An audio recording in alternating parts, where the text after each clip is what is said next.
नमस्कार। हम सभी जानते हैं नवरात्रि का पर्व आ रहा है। हमारे जितने भी पर्व हैं बहुत ही खूबसूरत संदेश लेकर आते हैं, एक अर्थ के साथ आते हैं। अगर हम लोग उसके अर्थ को समझ जाएं और फिर उसे त्यौहार को सेलिब्रेट करें, उसे मनाएं, तो उसका मज़ा ही आनंद ही कुछ अलग होता है। नवरात्रि का पर्व माँ दुर्गा की पूजा की जाती है, शिव शक्तियों की यानी कि देवियों की पूजा की जाती है। हमने देखा कि देवियों की अष्टभुजाएं दिखाई गई और अस्त्र शस्त्र सभी भुजाओं में दिखाए गए और असुरों का वध करते हुए दिखाया गया। इसके अर्थ को समझने की कोशिश करते हैं। इस दुनिया में ऐसा तो हमने कोई जीव नहीं देखा होगा, यानी कि मनुष्य जाति के अंदर, कि जिसके 4 या 6 हाथ हो या 8 हाथ हो, संभव ही नहीं है। तो देवियों को भी हमने उसे देवी भी तक कहा और उनके हाथ में अस्त्र शस्त्र भी दिया और पाँव में असुर लेटे हुए दिखाया, जिनके ऊपर देवी अपना प्रहार कर रही है। क्या देवियां हिंसक हो सकती थी? क्या ऐसा हो सकता है? जहां देव अर्थ नाम के साथ देव जुड़ जाता है, वहां गुणों की भरपूरता जुड़ जाती है। वहां हिंसा का तो कहीं नाम ही नहीं होता, तो वह हिंसक कैसे हो सकती है? वास्तव में एक ये चित्रण है कि देवी जो ये शिव शक्ति होती है, हमने शिव की चित्रण में अक्सर देखा फोटो में कि आधा शरीर पुरुष का और आधा स्त्री का, यानी कि हम जो आत्माएं हैं वो शिव शक्तियां हैं। परमात्मा शिव के संतान भी हैं और जब हम कंबाइंड स्वरूप में अपने आप को देखते हैं, यानी कि परमात्मा के साथ जोड़कर देखते हैं, तो हम वही शक्तियों के साथ अपने आप को महसूस करते हैं।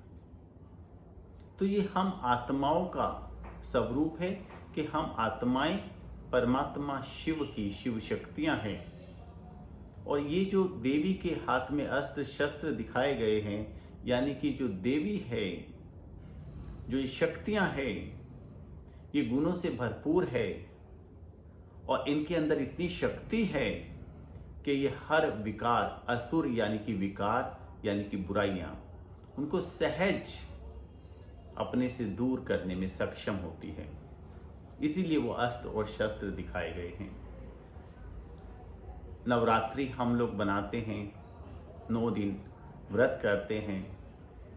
इसका बहुत खूबसूरत हम लोग आने वाले समय में चाहे तो अपने जीवन पर प्रभाव डाल सकते हैं। हम सभी जानते हैं कि हम सभी व्रत करते हैं, तो मैं कहूँगा आओ आज नवरात्रि का सच्चा सच्चा व्रत करते हैं। अभी तक हम अन्न का व्रत करते थे, आओ अब बुराइयों और विकारों का व्रत करते हैं। आओ हम व्रत करते हैं, आओ हम व्रत करते हैं। चंद पंक्तियों के साथ इस खूबसूरत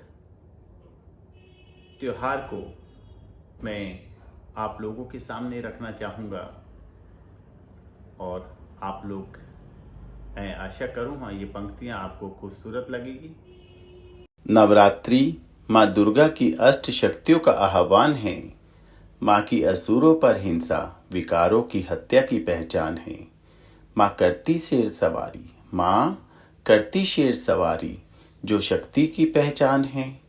आओ क्रोध करें विकारों पर, आओ क्रोध करें विकारों पर, क्रोध रूपी विकारों की हत्या करें और शांति रूपी शक्ति का आह्वान करें। आओ हर एक दिन एक विकार का व्रत करें, आओ हर एक दिन एक विकार का व्रत करें। एक एक कर शक्तियों को अंदर में भर व्रत को पूरा करें। आओ व्रत करें, आओ व्रत करें, आओ व्रत करें। आप सभी को मेरी ओर से हृदय से नवरात्रि की बहुत बहुत शुभकामनाएं। आशा करता हूँ इस साल हम लोग बुराइयों का व्रत रखेंगे, हर नए दिन, हर एक नई बुराई को जो हमारे जीवन में हमें महसूस होती होगी, उसका व्रत करेंगे, यानी कि पूरा समय उस बुराई को अपने से दूर रखेंगे और फिर जीवन में इसी प्रयास के साथ आगे बढ़ेंगे, तो जल्द ही जो दशहरा आने वाला है, यानी कि जो रावण का वध होने वाला है, वो रावण का नहीं, हमारे जीवन से बुराइयों का वध होगा। और जो दिवाली आएगी वो हमारे जीवन के अंदर दीपों की तरह प्रकाश हमारे मन के अंदर, हमारे चारों ओर, हमारे संसार में, हमारे परिवार में वो खूबसूरत रोशनी से जगमगाते दीपक हमें नजर आएंगे। यही दिवाली का भी अर्थ पूरा करेगा और दशहरे का भी अर्थ पूरा करेगा और नवरात्रि का भी अर्थ पूरा करेगा। धन्यवाद। नमस्कार। ओम शांति।